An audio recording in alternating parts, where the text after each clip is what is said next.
नोनी बता रहे मन का रेट बढ़ी लॉकडाउन में रे। गुड़ाखुड़ के चुप रे सब लोग झन बताए रहा। अरे वाह गुड़ाखुड़ के रेट बढ़ गए रे। तैनी खासा तो चुपचाप रहना पे।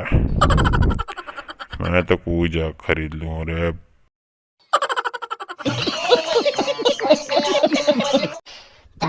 मोदी जी तुमन बतात रहा कि लॉकडाउन में सब चीज के रेट बढ़ गई के और ओकर साथ साथ में पाव वाला गुड़ाखुड़ के घलो रेट बढ़ गए है ना। तुमन बिसैहा क्या था किसे करी हा कितने रेट में बिसैहा अब बिसैहा ज्यादा रेट लगही तो तुमन का करी हा दुकान वाला के रहा।